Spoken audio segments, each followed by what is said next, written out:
bienvenue dans Chasse Passion. Rumilly-les-Vaudes, François Cosson conduit la chasse en vrai président responsable. Portrait d'une battue dans le département de l'Aube.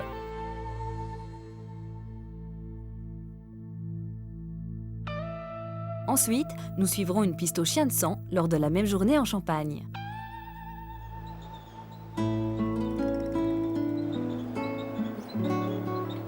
Nous nous retrouvons aux confins de la Bourgogne, terre de rencontres et de passages, qui paraît insensible à l'écoulement du temps.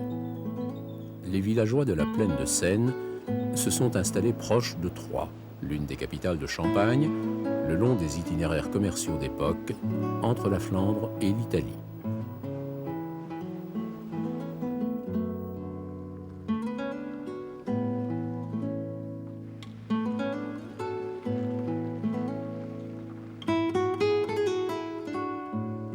Alors le buisson, on fait le secteur de l'Antage.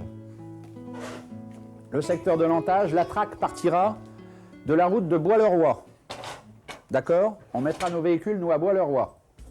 On poussera sur la plaine, on traquera bien entendu la 171, la 172, on reviendra le long de l'Antage et on refinira au Chêne-aux-Loups, ou du moins, pas au Chêne-aux-Loups, à Bois-le-Roi. Du moins, on essaiera d'aller jusque-là en verre à l'heure. C'est quand même un grand buisson et vous n'aurez sûrement pas chaud. Alors, soyez patients. Alors, à propos des animaux... À Rumilly-les-Vaudes, rassemblés pour le briefing du matin autour du président François Cosson, les consignes de sécurité et le code de comportement sont répétés. Entouré d'immenses terres agricoles, le massif forestier géré par la Société champenoise de chasse abrite bien du gibier en cette mi-novembre.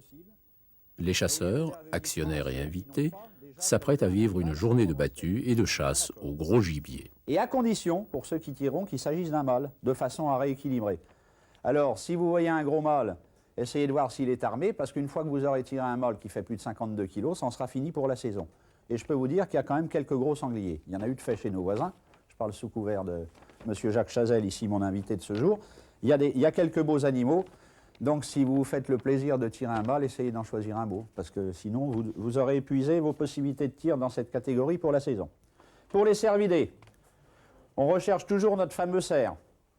Notre cerf doit être un 4, 6 ou 8 pointes, de façon qu'après, on se déverrouille de cette servitude de plan de chasse qualitatif. Daguet, essayez de trouver un daguet niveau à peu près des oreilles. Je pense que c'est dans ce secteur-là, Patrick, sous ton couvert, je parle, qu'il y a un grand daguet, il faudra peut-être le laisser. Ce serait bien. Fond, pas de problème. Si vous avez la certitude que ce soit une bichette, vous pouvez la tirer. L'Office national des forêts serait content, puisqu'ils considèrent que ces animaux-là, on doit en tirer aussi. Une idée m'est venue qui ne va pas compliquer beaucoup, mais je pense que ce serait bien. Je vous rappelle que les sonneries ne sont pas tout à fait celles sur le règlement, parce que je me suis inspiré de ce qui se passait dans une chasse où j'étais invité il y a 15 jours. Donc le cerf, vous sonnez 6 coups et vous taillotez, au tir d'un cerf. Au daguet, vous sonnez 5 coups et vous taillotez, donc on va en descendant. Et le faon, 4 coups et vous taillotez. La battue va démarrer sous la conduite du responsable de traque Henri Morel, dont nous allons guetter la passion de la forêt. Nous sommes placés en ligne, nous allons commencer la battue. Je pense que tous nos postés sont sur l'enceinte que nous avons envisagé de faire ce matin. Et je me trouve, disons, dans le milieu de la battue pour diriger mes camarades, traqueurs et rabatteurs sur ma droite et sur ma gauche. Et c'est moi qui lance ce signal le matin de départ de la chasse. Ce signal comporte, disons, un petit taillotage et un coup de trompe. Départ de battue. Que je vais vous donner.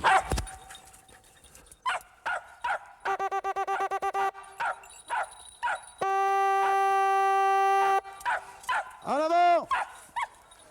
Allez!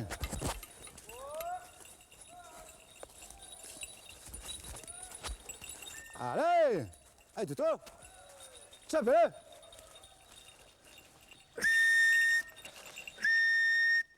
Allez, Toto! Quel animal est-ce qu'on est censé trouver aujourd'hui? Aujourd'hui, je pense que c'est surtout des grands cervidés. Parce que nous sommes dans un coin avec du grand bois. Il y a très peu de coups de salle qu'on va faire ce matin. Ça sera surtout des cervidés, je pense. Des cochons? Cochons un petit peu, nous en avons vu tout à l'heure. Disons qu'ils sont fuis devant nous. C'est les postés, disons, sur les périmètres qui nous ont dit qu'il y avait des sangliers dans une trentaine. Allez, Toto!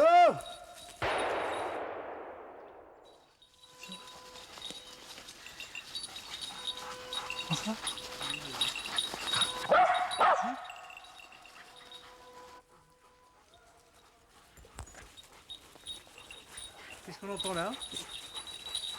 C'est un animal qui a été tiré, vraisemblablement. Je pense que c'est un faon. J'ai entendu 4 coups, mais on va attendre que ça répète éventuellement pour confirmation.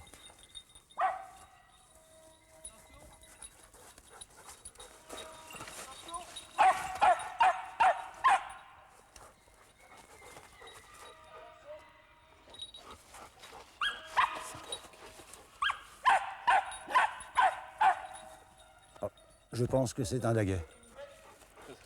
5 coups. C'est une trompe qui nous donne des signes, disons, c'est un code, en quelque sorte, pour, disons, tout l'ensemble de l'enceinte, qui doit être répété pour, disons, que tout le monde comprenne le message. Allez! Viens, le mec! Stop! Allez, Toto! Brrr. Allez, Toto! Allez! Allez, Toto! Stop, bébé!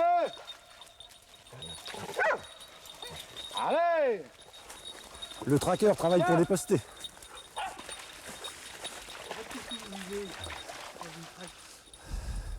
On vit tout l'ensemble de ce qui se passe, disons, tous les mouvements de la chasse, éventuellement les animaux qu'on voit, qui fuient devant nous, sans spécialement que ce soit nos chiens qui les poussent. Ils se dérobent souvent, ils tournent en rond, ils essayent de ruser. On les repère à la trace? On les repère aussi à la trace. Mais disons que c'est juste les pas sur le sol, souvent, par rapport à une chalée pour le sanglier, et puis disons des pas pour les grandes bêtes. Le plaisir aussi, c'est... Le plaisir, c'est de découvrir tout l'ensemble, et puis même avec mes chiens, j'aime beaucoup les animaux. J'en possède 6, et on m'en prête encore. Des camarades qui sont assis sur les tabourets me prêtent leurs chiens, et ils sont avec moi comme si j'étais leur maître. C'est ma vie, ma passion.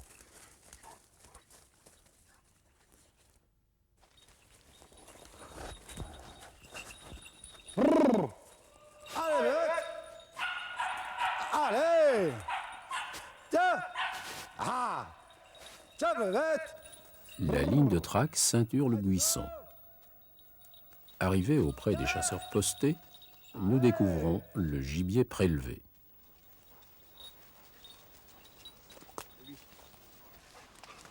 Alors là, on a un daguet, animal dans sa 2e année de vie. Il avait été blessé précédemment. Il a une patte arrière qui est brisée et notre ami l'a tiré avec une balle au cou. Il a des bois pas très grands, mais il est beau de corps. Bref, il a abrégé les souffrances de cet animal. Là, de toute façon, on en avait au plan de chasse, donc pas de problème. C'est bien, Richard. Félicitations. C'est très bien. Félicitations, Richard. Voilà, on a mis la petite bouchée, la dernière bouchée dans la gueule de l'animal qui symbolise la dernière fois il a mangé. Puis on lui rendra les honneurs tout à l'heure avec le tableau. Chaque chasseur vide son animal quand il l'a tiré, quand il l'a tué.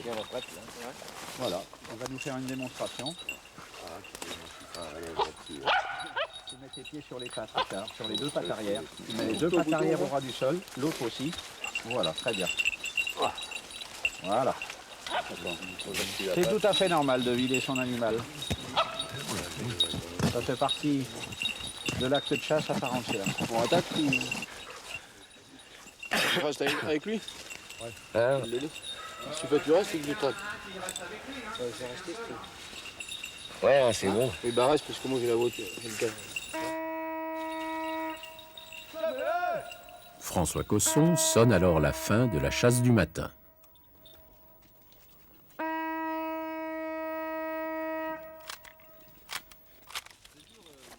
C'est foutu de travers. Ouais, c'est bon. Ah, c'était comme ça, toi dedans. On a le daguet qui est là-bas, tu as vu le corps et moi aussi. Je l'ai vu, moi, en 300 aussi tout à l'heure. Oui. Est-ce que tu as connaissance d'autres animaux sur le pourtour? Sur le périmètre, non, disons, j'ai entendu tirer une fois, ou 2 fois même. Oui. Puis, Sur les sonneries, apparemment, il y a eu les 5 coups taillotés, donc ça, c'était pas un problème, on a vérifié. Par contre, il y a eu un petit cafouillage, il me semble, avec les 4 coups. avec les 4 coups. C'est peut-être un invité qui n'est pas habitué. On m'a signalé une chevrette blessée sur le périmètre de l'entache. Tu as connaissance de ça? Non, j'ai pas eu connaissance Non. de ça. Qui est-ce qui m'a parlé de ça? Je ne sais plus. Bon, bref, c'est pas un problème. On a David Plaza qui est là à midi. Donc le tireur ira avec lui et puis on essaiera de faire une recherche. Hein. Enfin, on fera la recherche. Bon, bah écoute, hein, on va faire le tour de la question. On va essayer de recenser tout ça.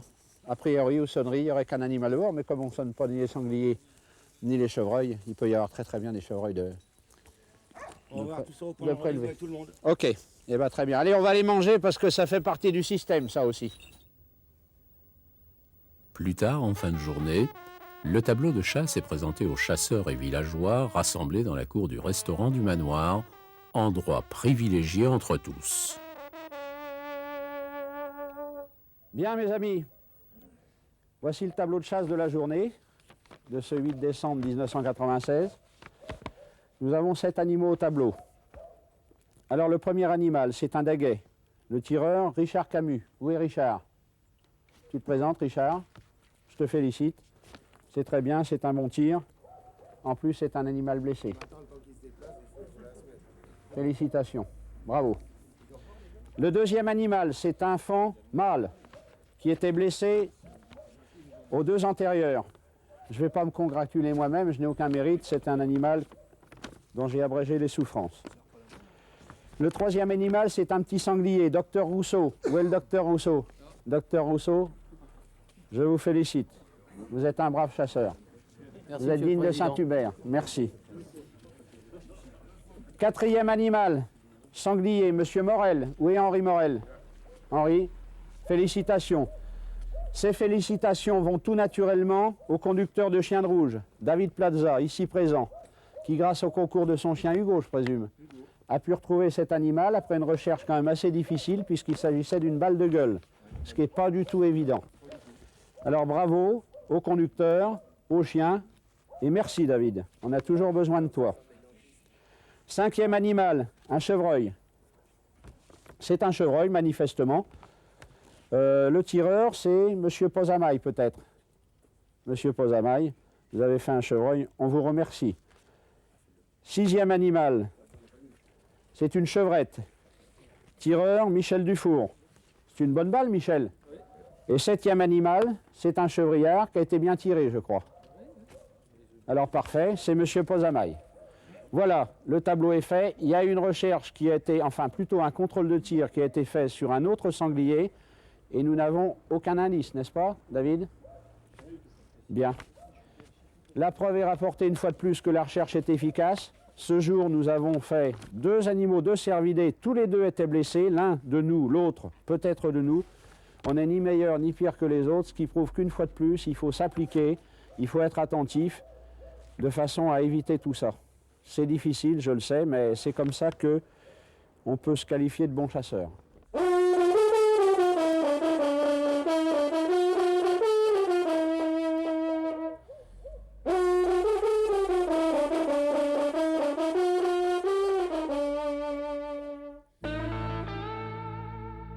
Vous l'avez compris, un animal a été blessé par balle. Nous sommes tous attachés à suivre la conduite d'une piste au chien de sang.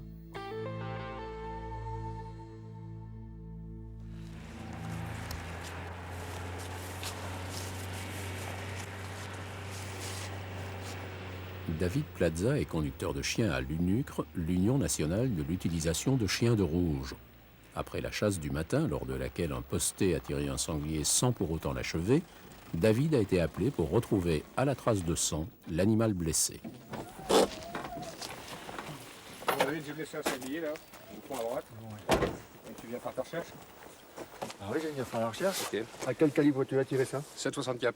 764, quelle Ouais. distance? Environ 50, 60 mètres, pas Ils plus. sont plusieurs? Ils sont plusieurs, il y en a une dizaine. Ce sont des bêtes rousses essentiellement. Je relève du sang.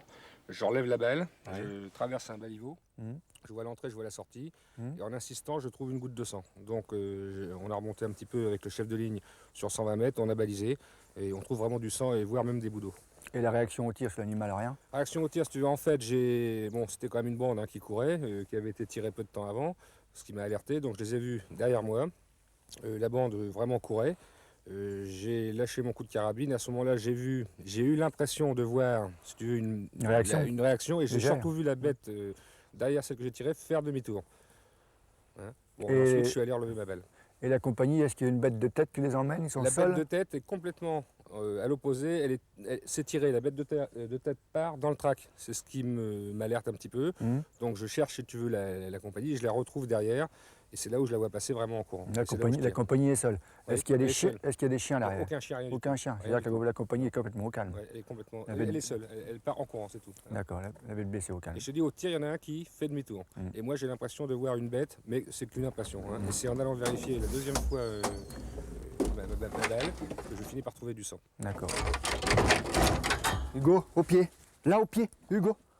Au pied. Hugo, viens au pied. Là. Tu viens au pied. Le mettre là. Assis. Pas bouger. Pas bouger. Hein. David, vous êtes responsable de chien pisteur, de chien de sang. Oui, je suis conducteur de chien de sang depuis 8 ans. Je travaille avec des grands chiens. Assis, pas bouger. Je travaille avec des grands chiens depuis 3 ans. Avant, j'avais un petit teckel. Et bon, bah, on s'habitue aux grands chiens.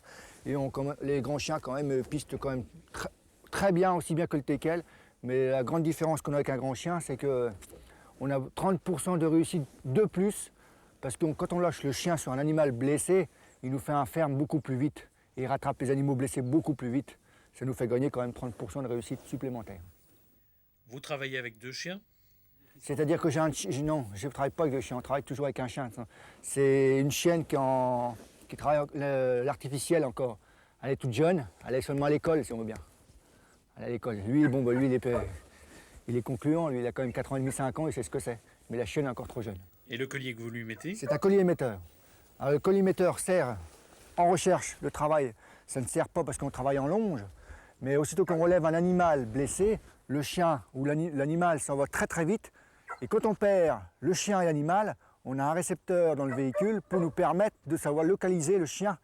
Souvent, des fois l'animal avec, mais surtout retrouver le chien. On a trop de mal à faire un chien de sang pour perdre un chien de sang. On ne peut pas se permettre. Le dressage et la formation du chien, comment ça s'effectue? Ça s'effectue avec du sang de sanglier, celui qui peut en avoir. On met ça au congèle. Et tout l'été, tous les printemps, on en fait un entraînement de chien de sang avec du sang de sanglier, avec une brindille, de l'éponge. C'est une trace à l'éponge ou trace au pistolet. Et on fait travailler les chiens 24 heures après quand ils sont vraiment aptes à travailler comme il faut. Et ici, vous êtes à la 40e sortie. Depuis que je fais la recherche, 400. 400 sorties. Ouais. Les animaux retrouvés, j'en suis à 100, 140. 140 animaux retrouvés. Eh bien, bonne chance. Eh ben, je vous remercie.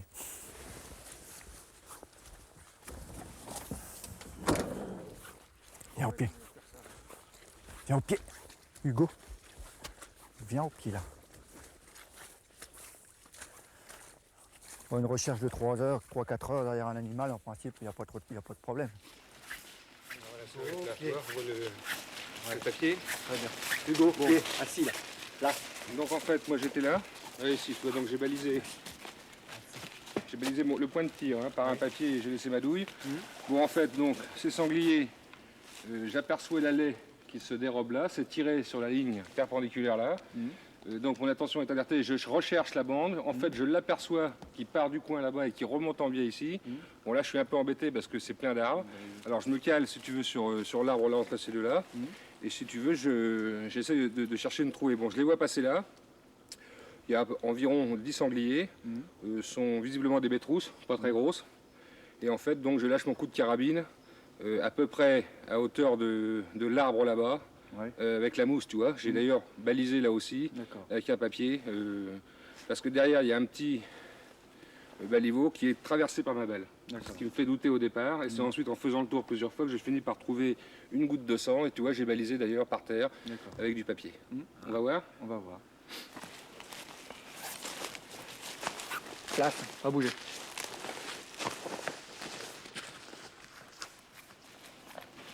Voilà. Donc en fait, je tire là.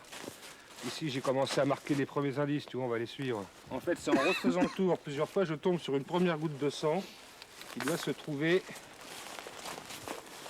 quelque part par là. Attends. Oui, il y en a là. Il y en a là, voilà, ici. Voilà, c'est ça qui me... cette petite goutte de sang là. Et donc je le suis ensuite, si tu veux. Alors je te dis, j'ai balisé moi sur environ 100-120 mètres. Hein. D'accord. Après, j'ai pas insisté. D'accord. Mais il est où ton chien? D'accord. Mon chien, il est là-bas, on a arrêté sur le chemin. Bouge pas? Pas du tout. Attends, c'est Le sûr. chien, il faut le mettre en condition de travail. Le chien, il sait que si je viens relever les indices ou quoi que ce soit, je vais prendre la direction de fuite, moi, regarder le sang. Ouais. Et le chien, quand il va venir travailler en longe, il va prendre exactement la même direction. Je lui donne la direction de fuite. si. Un chien de sang, il faut qu'il soit très, très, très calme. Si on a un chien un petit peu très fort, très nerveux, c'est beaucoup de difficultés. Il faut qu'il soit. Il comprend tout à fait ce qui se passe, oui. Il demande qu'à partir. Assis, assis, assis. Pas bouger. Ça va y aller. C'est un go. Oui, elle est bien là. Oui. C'est marrant, il prend la... Oui. File la Et maintenant on est parti. trace, hein. Elle est partie. Il va tout doucement, hein. Moi je vais baliser toute la piste jusqu'à temps qu'on relève l'animal ou on ne le relève pas. Si le chien a des problèmes, je ramènerai toujours le chien sur mon balisage en arrière pour savoir si l'animal a fait un contre-pied, s'il a loupé une aile gauche ou une aile droite. Mais en principe, le chien, il fait son arrière tout seul. Mais c'est pour nous aider, savoir s'il faut un contre-pied ou si un autre animal a coupé la voie. Ça nous donne une direction. Oui, c'est bien, Hugo. Oui.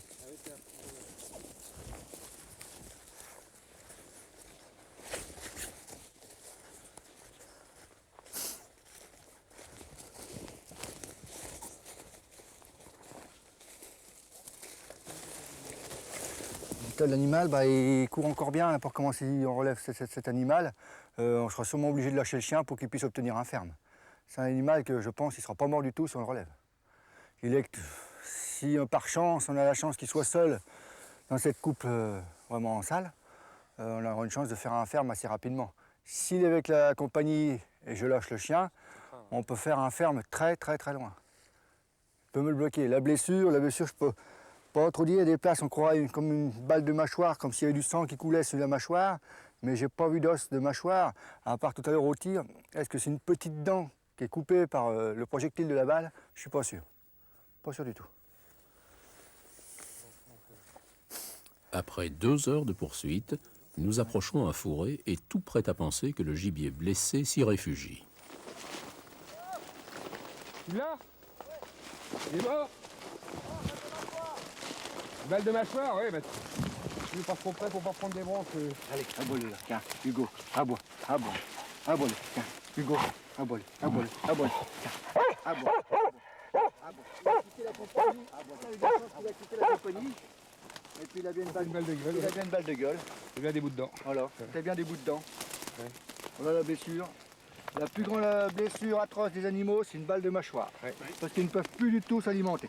Le travail du chien là, sur le dernier mètre? Le travail du chien sur le dernier mètre, il était un peu fou, il se doutait que c'était là, mais une densité d'animaux dedans un peu impressionnante. Alors c'est pas évident de prendre toujours le même animal, que le chien travaille le même animal. Bon, j'avais du sang quand même à 20-30 mètres devant moi. Le chien était debout dans le roncier, je l'ai laissé faire le chien, voir si c'était un autre animal qui allait partir ou pas. Bon, il n'y a pas eu de problème, il a fait le ferme là, il savait bien que c'était l'animal qui était blessé. Et vous l'avez achevé au Et je l'ai achevé à la baïonnette, au couteau. On va déjà en mettre une au chien, mais voilà.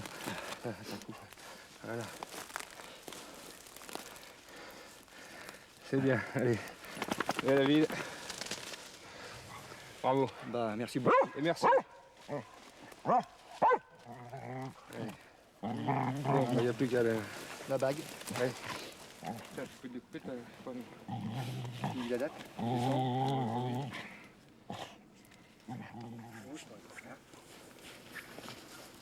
Doucement.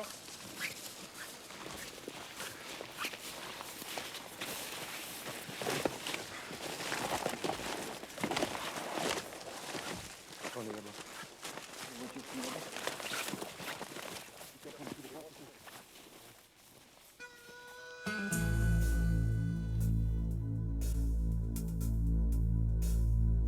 La chasse au sanglier dans la montagne de Reims fera l'objet de notre prochaine émission. À bientôt!